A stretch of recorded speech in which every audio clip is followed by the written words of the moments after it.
좀 쉽지 않은 시간이지만 잘 집중해 주시고요. 또 모자실에서 자녀들과 있는 부모님들 말씀 듣는 게 쉽지 않을 겁니다. 그래도 잘 집중해서 같이 말씀 나누는 시간 되었으면 좋겠습니다. 한번 여러분 화면 좀 보시겠습니까? 예, 화면에 그림 보면서 말씀 시작하도록 하겠습니다. 우리 주변에 많은 법정 영화나 소설들이 있는데 그 중에 앵무새 죽이기란 책이 있습니다. 이 앵무새 죽이기는 책이 먼저 나왔고요. 그 다음에 내용이 원체 좋다 보니까는 나중에 영화로도 만들어졌습니다. 앵무새 죽이기는 1930년대 알라바마주를 배경으로 하고 있는데 내용을 좀 간략하게 소개하면 이렇습니다. 알라바마주 한 마을에 사람들로부터 존경받는 변호사 애티커스 핀치가 있습니다. 근데 한 번은 하루는 그 마을에 한 흑인 청년이 한 백인 여성을 강간했다라는 그런 사건이 생기게 됩니다. 근데 실제 내용은 어떻습니까? 오히려 백인 여성이 흑인을 유혹합니다. 그때 흑인은 여인의 유혹을 반대하게 되는데 그때 마침 이 백인의 아버지가 집안에 들어왔을 때 그 모습을 보는데 흑인이 자기 딸을 강간하려는 것으로 오해해서 법정에다가 고소를 하게 됩니다. 근데 어느 누구도 흑인의 진실된 이 이야기에 귀를 기울이지 않습니다. 근데 나중에 변호사 핀치가 이 상황을 알게 되었을 때 어느 누구도 흑인을 변호하지 않지만은 본인이 직접 흑인의 변호사로 자처해서 나서게 됩니다. 그럼 마을에서는 이 변호사가 흑인을 변호한다라는 이야기를 듣고 온갖 인신공격, 온갖 위협을 가하게 됩니다. 그럼에도 핀치는 조금도 굴하지 않고 인종을 떠나서 진실이 무엇인가를 밝혀내기 위해 본인이 할 수 있는 최선의 노력을 하게 됩니다. 그리고 마지막 법정에서 이 흑인이 정말 무고하다는 것, 죄가 없다라는 결정적인 증거를 제시합니다. 그럼에도 모든 배심원들 전원이 유죄 판결을 내리게 됩니다. 여러분, 영화의 그 마지막 장면이 참 인상적이었습니다. 그 당시 법정은 1층과 2층으로 되어 있는데 1층에는 백인들이 다 앉고요. 2층에는 흑인들이 있습니다. 뭐 의자가 있는 것도 아니고 그냥 바닥에 그냥 다 주저앉아서 법정 결과가 어떻게 되는지를 보고 있는 상황입니다. 배심원들의 유죄 판결이 났을 때 1층에 있는 판사, 검사, 백인들 다 법정을 나갑니다. 핀치만 혼자 남아가지고요. 가방에다가 나머지 이런 서류들을 다 정리해서 집어넣습니다. 그리고 홀로 쓸쓸하게 어떻게 보면 외롭게 그 법정을 나가려고 하는데 2층에 있는 모든 흑인들이 일어나서 그에게 머리를 숙여 경의를 표하는 그 장면이 있습니다. 여러분, 오늘 본문은 바울이 로마 총독 앞에서 재판받는 장면을 소개하고 있습니다. 지난주에 우리가 본 대로 바울은 예루살렘에서 로마 총독이 있는 가이사랴로 왔는데 그 당시 로마 총독은요, 유대를 다스리는 로마 총독은 벨릭스라는 사람이었습니다. 역사가 타키투스는 이 벨릭스를 가리켜서 노예 근성을 가진 천박한 총독이라고 아주 낮게 평가합니다. 그만큼 벨릭스는 본인이 재임하고 있는 기간 동안에 돈과 여자를 많이 밝혔고 또 공권력을 가지고 유대인들을 무자비하게 압제했던 사람입니다. 실제로 여러분, 벨릭스는 노예 출신이었는데요. 나중에 자유민이 되고 또 총독의 자리에까지 오른 입지전적인 사람이라고 말할 수 있습니다. 이 벨릭스가 예루살렘에서 바울을 고발하는 사람들이 왔을 때 즉시 법정을 열어가지고 이제 재판을 시작하게 됩니다. 먼저 바울을 고발하러 예루살렘에서 온 사람들은 어떤 사람일까요? 한번 1절 말씀 보십시오. 1절에 닷새우의 대제사장 아나니아가 어떤 장로들과 한 변호사 도들로와 함께 내려와서 총독 앞에서 바울을 고발하니. 여러분, 예루살렘에서 내려온 사람들은 누구입니까? 대제사장 아나니아가 있고요. 아마 산헤드린 공회의 그 회원들인 장로들이 함께 왔습니다. 그리고 또 한 명의 사람이 왔는데 변호사를 대동했다고 이야기합니다. 변호사의 이름이 뭔가요? 더둘로라는 사람입니다. 아마 이 더둘로는 헬라파 유대인으로 그 헬라 말에 능숙하고 법정 전문 변호사가 아니었을까 생각을 합니다. 지금 종교 지도자들은 본인들이 고발할 수 있는데도 불구하고 확실하게 바울을 고발하기 위해서 법정 전문가인 한 변호사를 선임해서 그 변호사를 통해서 바울을 총독에게 고발하고 있습니다. 먼저 원고인 더둘로가 나와서 바울을 고발하는데 과연 뭐라고 고발할까요? 한번 5절 말씀 보십시오. 오늘은 여러분들이 법정에 있다라는 그런 이렇게 방청석에 있다라는 그 마음을 가지고 한번 오늘 말씀 좀 같이 한번 흥미롭게 좀 보시기를 바랍니다. 자, 먼저 원고가 나와서 피고를 바울을 어떻게 고발하는지 한번 들어보십시오. 우리가 보니 이 사람은 전염병 같은 자라 천하에 흩어진 유대인들을 다 소요하게 하는 자요 나사렛 이단의 우두머리라. 그가 또 성전을 더럽게 하려 함으로 우리가 잡아싸우니 당신이 치를 그를 신문하시면 우리가 고발하는 이 모든 일을 아실 수 있다라고 고발합니다. 여러분, 지금 더둘로가 바울을 고발하는 내용은요, 여러분이 말씀 본 대로 3가지 내용입니다. 첫 번째는 어떤 건가요? 첫 번째는 바울은 유대인을 소욕해 한 사람이라고 고발합니다. 그러니까 지금 더둘로는 바울을 종교 사범이 아니고요, 정치 사범으로 고발합니다. 지금 더둘로가 바울을 종교적인 문제를 가지고 고발하면 당연히 로마 법정에서는 판결이 날 확률이 거의 없기 때문에 이 사안은 종교적인 문제 이전에 로마 당국, 로마 정부와 관련된 일임을 이야기를 하고 있습니다.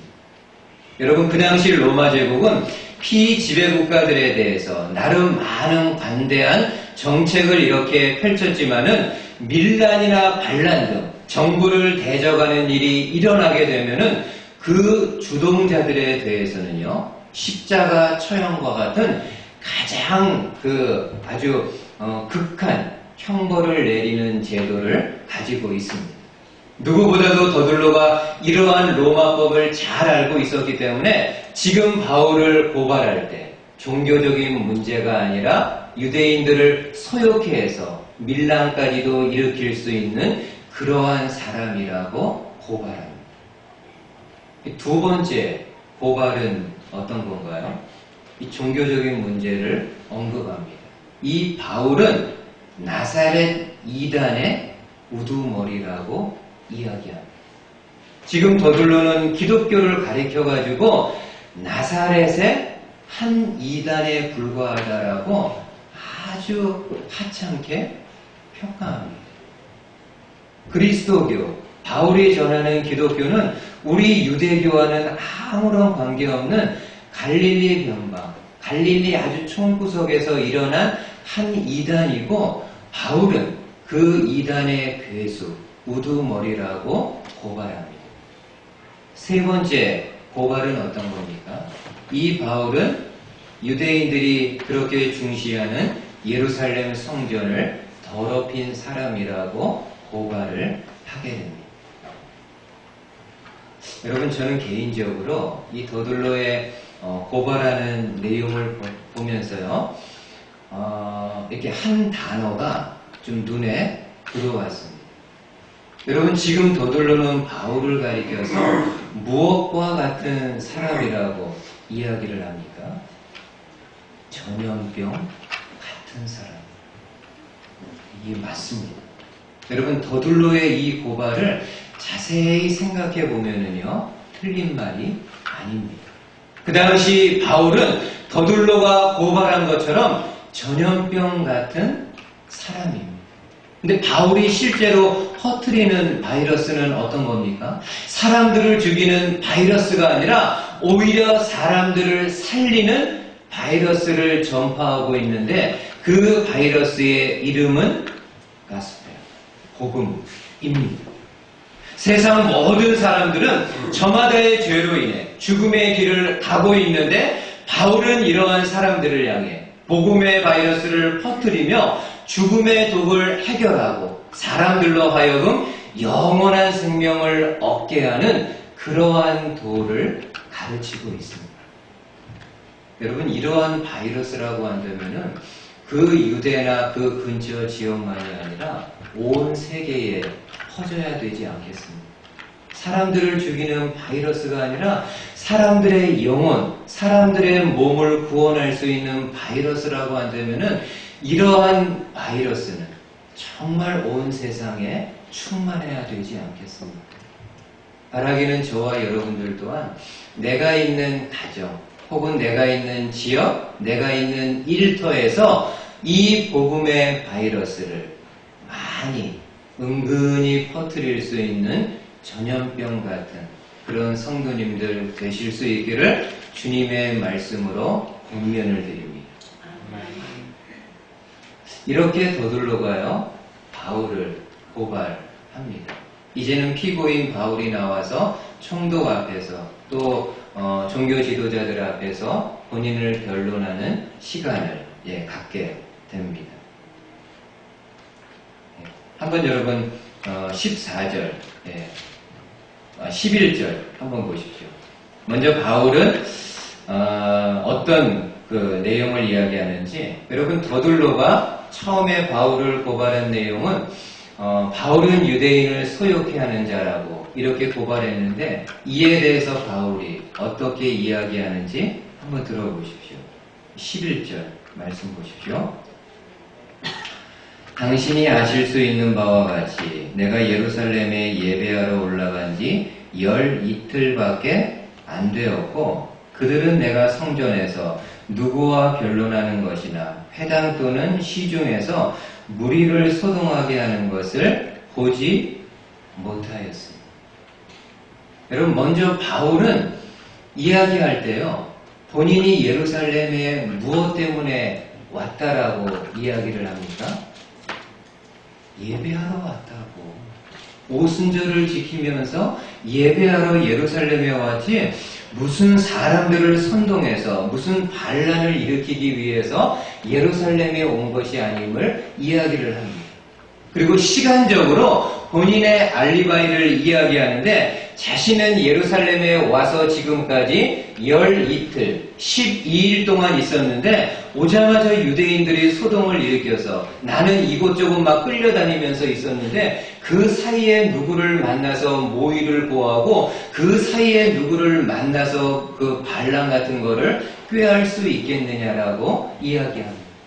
그리고 한 걸음 더 나아가서 본인이 회당이나 성전이나 시장거리에서 다른 불순한 사람들을 만나서 어떤 반란을 모의한 적을 본 사람들이 있으면은 증인으로 대라고 이야기합니다.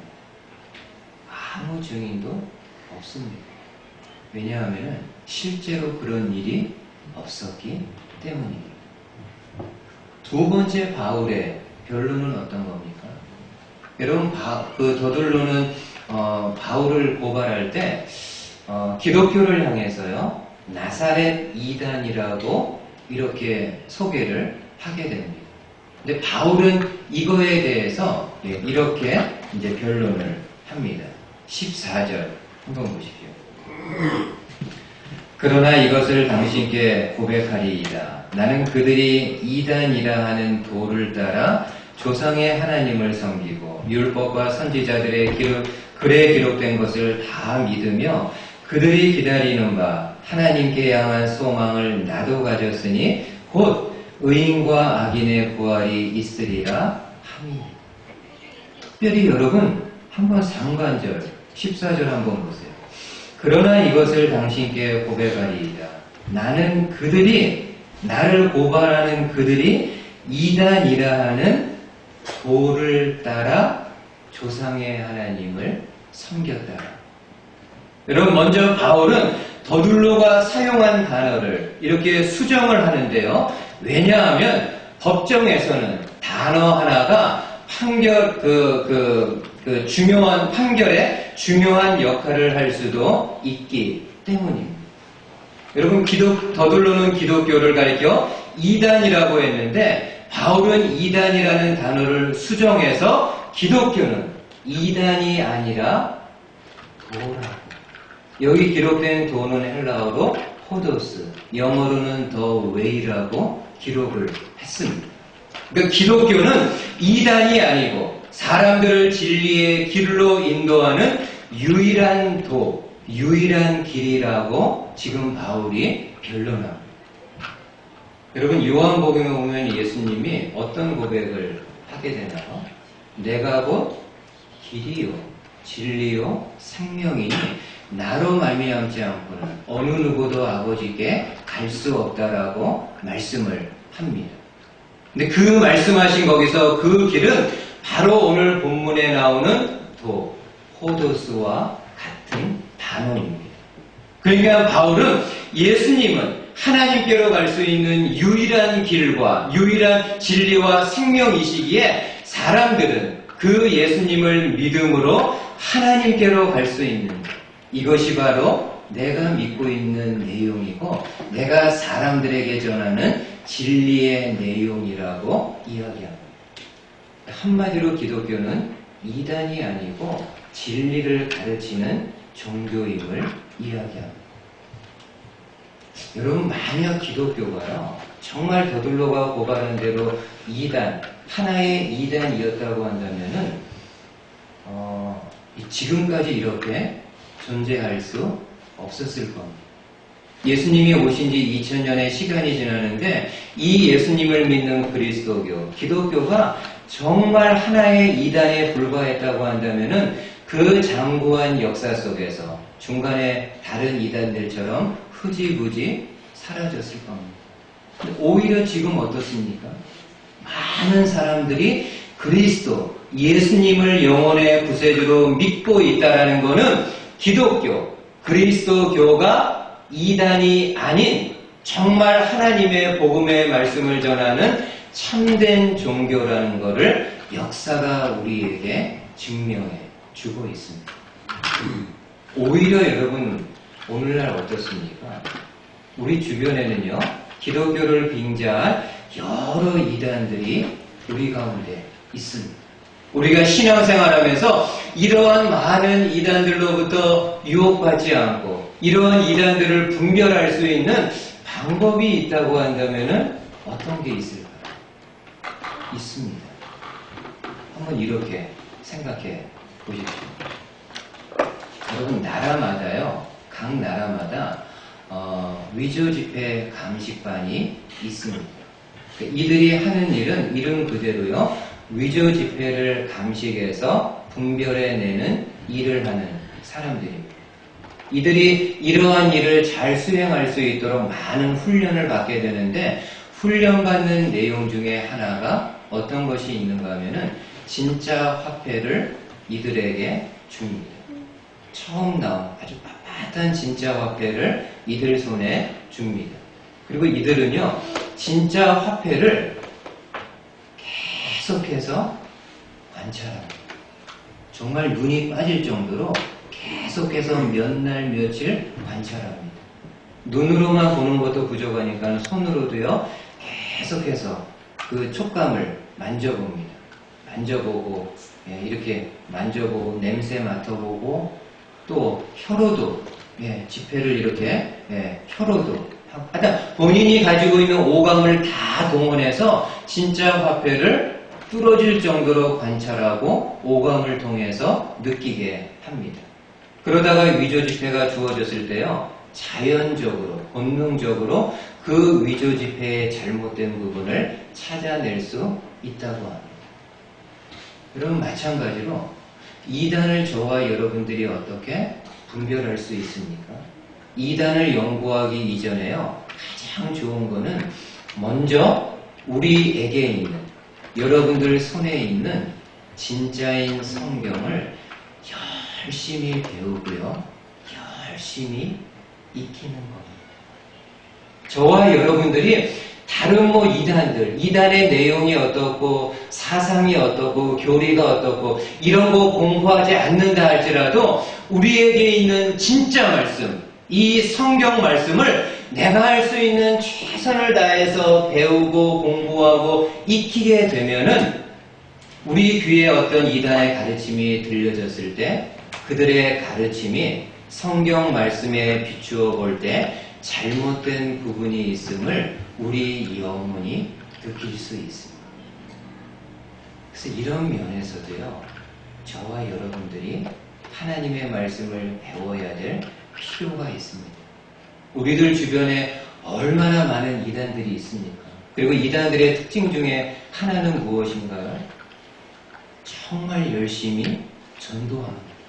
그들이 가지고 있는 많은 것들을 투자해 가면서까지 본인들이 믿고 있는 교리를 전하고 있는데, 우리가 그러한 잘못된 가르침에 빠지지 않기 위해서는 우리에게 있는 이 하나님의 말씀을 바르게, 정확하게 알아갈 때 주변에 있는 이단들을 분별해 나아갈 수 있습니다.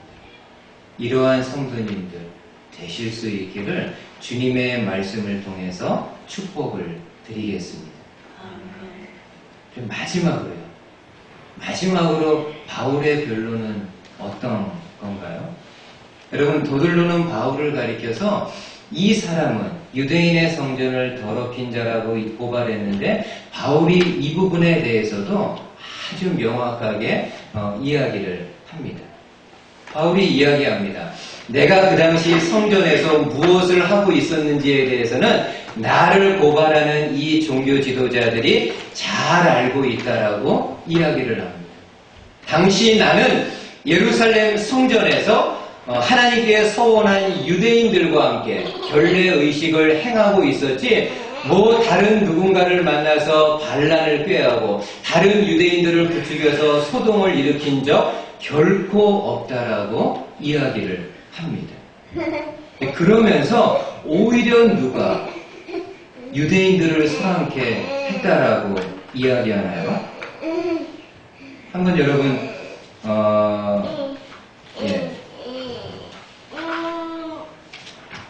18절 말씀, 한번 18절 말씀 보십시오. 18절에 드리는 중에 내가 결례를 행하였고 모임도 없고 소동도 없이 성전에 있는 것을 그들이 보았나이다. 그러나 아시아로부터 온 어떤 유대인들이 있었으니 그들이 만일 나를 반대할 사건이 있으면 마땅히 당신 앞에 와서 고발하였을 것이요, 그렇지 않으면 이 사람들이 내가 공회 앞에 섰을 때에 무슨 옳지 않은 것을 보았는가 말하라 하소서. 이게 무슨 말인가요? 정작 예루살렘 성전에서 유대인들을 소동케 한 사람은 어떤 사람이라고 이야기합니까? 아시아에서 온 유대인들이 소동과 소란을 일으켰다라고. 여러분, 지난주에 저희가 말씀 나눴죠? 그 당시 바울은 예루살렘 성전에서 이방인과 함께 이방인의 뜰에 있었는데, 아시아에서 온 사람들, 에베소에서 온 유대인들이 바울의 그러한 모습을 보고는 바울은 이방인과 함께 이방인 뜰에만 있을 사람이 아니라 그 이상의 지역도 넘어가서 예루살렘 성전을 더럽히는 사람이라고 착각해서 그 소동을 일으키게 됩니다. 지금 바울이 그 부분을 다시 이야기합니다. 정말 내가 예루살렘 성전에서 이방인들과 함께 성전을 더럽힌 적이 있다고 한다면은 그것을 본 아시아에서 온 유대인들이 지금 이 자리에서 나를 고발하게끔 하라고 이야기합니다. 만약 그렇지 않다고 한다면은 나는 결코 성전에서 그러한 일을 행한 적이 없음을 본인이 반대급부로 이야기를 합니다. 여러분, 이처럼 바울은 자신은 성전을 더럽히거나 사회를 혼란케 한 적이 결코 없다라고 이야기를 하고 있습니다. 당시 사회를 이렇게 소란케 했다, 소욕케 했다라는 고발은요, 비단 바울만 받은 것이 아닙니다. 1세기 초대교회 성도들이 동일하게 믿지 않는 사람들로부터 받았던 고발입니다. 여러분, 사도행전에 보면은요, 세상 사람들이 바울과 일행을 뭐라고 이야기했는가 하면은 천하를 어지럽히는 사람들이라고 이야기합니다. 바울과 일행, 바울과 성도들을 향해서 천하를 어지럽히는 사람들이라고 이야기를 합니다. 그럼 진짜 여러분, 바울과 성도들이 가는 곳곳마다 무슨 대규모 반정부 집회를 하고 그 다음에 만나는 사람들마다 모여서 어떤 소동을 일으켰던 그런 사람들인가요? 그런 적은요, 한 번도 없습니다. 사도행전에도 없고 성경에도 없고 기독교 역사에도 성도들이 반정부 집회를 대대적으로 가는 곳마다 열었던 그러한 역사가 한 번도 없습니다.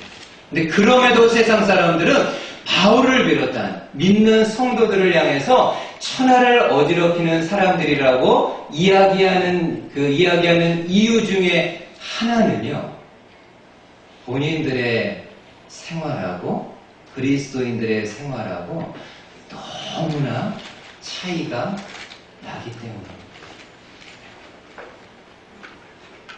여러분, 미시간 폴란드주에요, 호프 대학이 있습니다. 그 호프 대학에서 역사신학을 가르치는 엘버트 벨 교수님이 있는데, 이 교수님이 쓴 신약시대 사회와 문화라는 책이 있습니다. 그러니까 신약 성경 당시 로마 사회, 로마 구조가 어떻게 됐는지를 굉장히 심층적으로 이야기를 해주고 있기 때문에 우리가 신약 성경을 읽는데 굉장히 많은 도움을 주고 있습니다. 엘버트 벨 교수님이요, 그 책에서 한마디로 이야기를 합니다. 신약 성경 당시 로마 사회, 문화, 이런 것들 대부분이 대단히 부패하고 퇴폐적인 그 사회였음을 이야기를 하고 있습니다. 제가 이 시간에 다 그런 퇴폐적인 것을 이야기할 수 없지만은요, 성적인 면에서도 대단히 문란하고 가난한 사람들 고아나 과부 이렇게 긍휼히 여기고 구제하는 것이 그 2세기부터 비로소 조금씩 시작될 정도였다라고 그렇게 이야기를 합니다. 1세기에는 그런 것조차 역사적인 자료로 찾아볼 수 없다라고 이야기를 하고 있습니다. 그런데 그 1세기 로마 사회에 살고 있었던 그리스도인들의 삶은 어떻습니까? 성적으로도요, 순결합니다. 성적으로도 하나님과 사람들 앞에서 깨끗함을 지키기 위해서 노력합니다. 가난한 사람들, 고아와 과부를 구제하는 일에 본인들이 할 수 있는 최선의 노력들을 감당하게 됩니다. 이처럼 그 당시 사회와 그리스도인들의 삶이 너무나도 차이가 나는 그런 모습이 있다 보니까는 세상 사람들이 1세기 그리스도인들을 향해서 천하를 어지럽히는 사람들이라고 이야기를 합니다. 그러니까 그 의미는 본인들의 삶과는요, 너무나도 차이가 나는 삶의 모습을 가지고 있었음을 이야기하고 있습니다. 저는 좀 이런 욕심, 또 이런 소망을 좀 한번 가져봅니다. 다른 교회는 모르겠고요. 작지만 저희 교회에 속해 있는 모든 성도님들이 있는 처소에서, 있는 지역에서, 있는 일터에서 다른 믿지 않는 사람들과 구별되고 성별된 그런 삶의 모습을 통해서 여러분들이 있는 가정, 여러분들이 있는 사회를 좋은 의미에서 어지럽히고 혼란스럽게 하는 자란 이런 명칭을 얻었으면 좋겠습니다. 근데 만약 우리가 안 믿는 사람이나 믿는 나나 뭐 생활에 있어서, 생각에 있어서, 가치관에 있어서 아무런 차이가 없다고 한다면은 세상 사람들이 세상 사람들이 우리를 볼 때 뭐가 혼란스럽고 혼잡스럽겠습니까? 똑같은데.